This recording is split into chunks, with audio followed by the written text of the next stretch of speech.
What's up, Meister Village? Your boy Buckmeister, twice that nice that you are used to. Bam! Yeah, we are talking Spider-Man, Homecoming. And I gotta tell you guys, this movie's good. Movie is good. Like, movie is good. The movie is good. It's solid as a movie. Like, yeah, I liked it a lot. However, I will say that it's comic booky. Like the reason why the Raimi films were so critically acclaimed is because, well, 1 and 2 mostly is kind of because of the emotional weight behind it. They didn't really treat Spider-Man like he was like his comic book counterpart. They kind of treat him as just a protagonist in the story with a set of powers and a set of problems. There was a Spider-Man element missing to it, which is why I'm not the hugest fan of those movies, because I'm a comic book fan, so yeah, this one is like, but it also, even if you are not, I still think this movie is for you. Now, we can talk about performances all day, but what would be the point? Everybody done brought it in this movie, except for one character. But if you guys want me to do a spoiler-filled review, then I'll tell you about the character. But for the most part, the main cast, great job. Tom Holland. Yeah, bro, you gonna be Spider-Man for a while now, aren't you? You're gonna be like 5 movies with No, he did a great performance as Peter Parker. Like, it was a great performance. And as Spider-Man, he was really solid as both Peter Parker and Spider-Man. I'm impressed, man. Wow. Yeah. RDJ, do we have to talk about it? No. We don't have to talk about it, because it's RDJ. We know what's up. You know what it is. What I want to talk about is Mr. Michael Keaton. Yeah, this is probably one of the best villains the MCU's ever had. Like, this guy did it right. Jeez. Now, Michael Keaton then brought it in this role. You know what I'm saying? And he was villainous, but he was also kind of likable. Like how people like Loki for that kind of thing. Like, yeah, Tom Hiddleston is never to remove himself from that role, that's going to take a lot of work.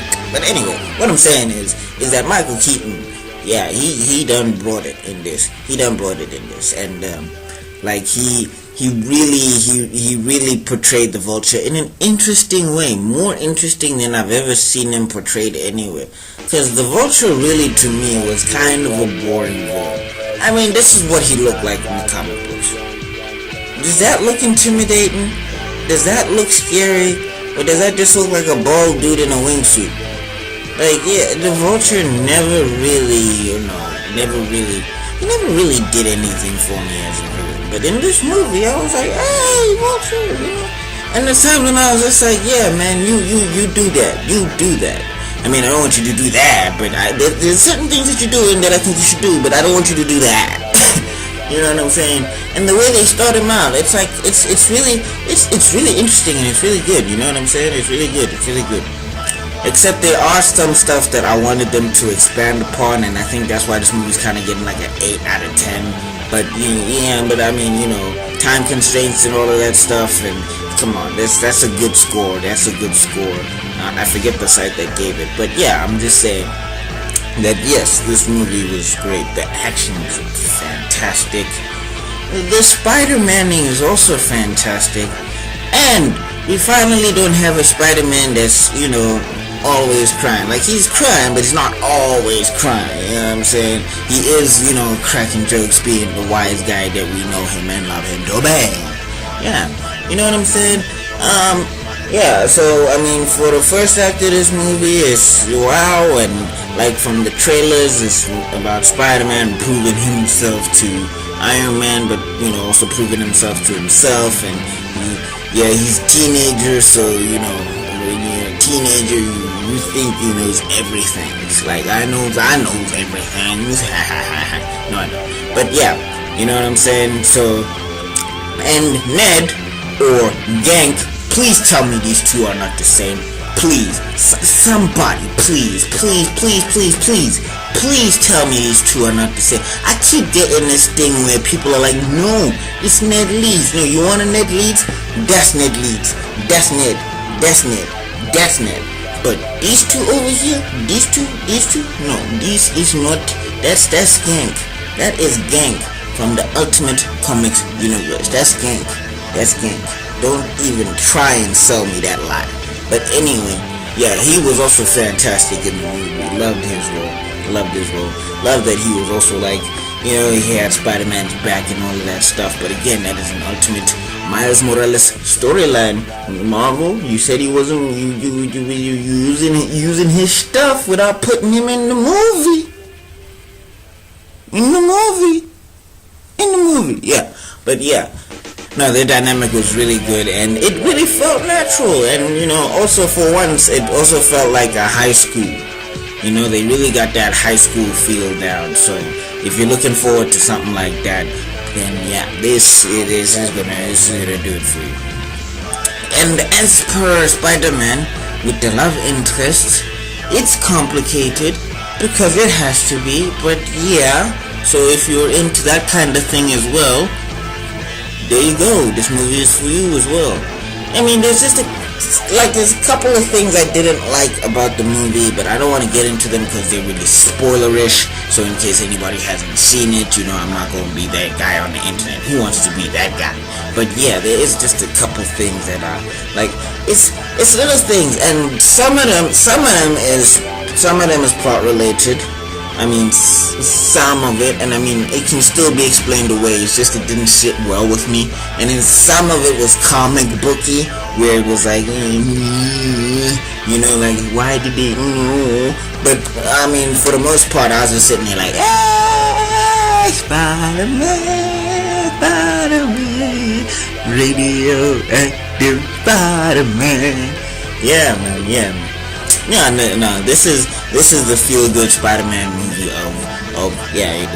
that's kind of like a niche market at this point, but this is a feel-good Spider-Man movie, and you can tell that it was Marvel that put this together. Sony, make video games. Sony, make video game consoles and make TVs. Leave movies alone.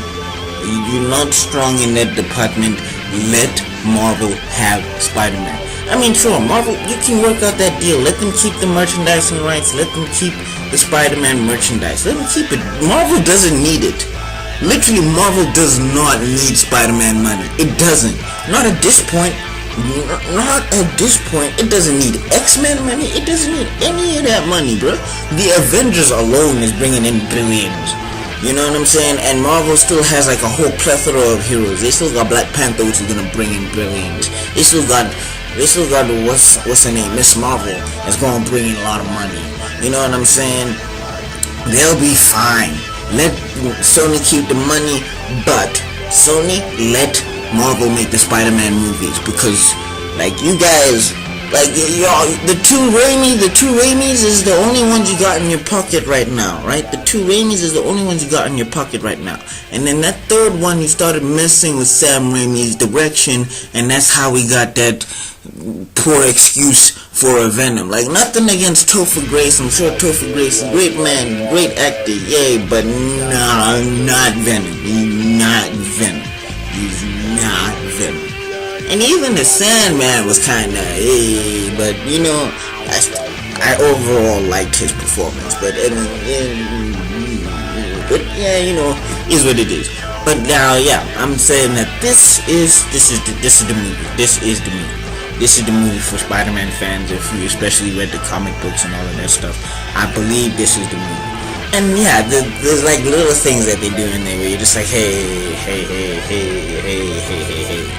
But I will let you know now that if you're looking for old school classic, no high tech Spider-Man, you're not gonna find that here. Like a lot, in my head, I made the comparison to Ultimate Spider-Man, the cartoon. But it's not as bad. It's far superior. Yeah, if you read Spider-Man comics, you know why that's a pun. But anyway, Anyway, as I was just saying, like, yeah, so he's got like high-tech things going on here, so don't expect like the 1960 Spider-Man where he made his own costume and he was just a dude in a costume with spider powers. Now he's got some upgrades in his mouth, but he's hanging with Tony Stark. How is that not gonna happen? How is that not going to happen? If you hang with Tony Stark, you instantly, like, the tech is just gonna graft to your body. Unless you're Black Panther, because you don't need that. Anyway, yeah, so if you guys liked this review, please like, share, and subscribe. If you did not, that is your business, and I'll see you all in another video, because my shenanigans gotta be out. Peace!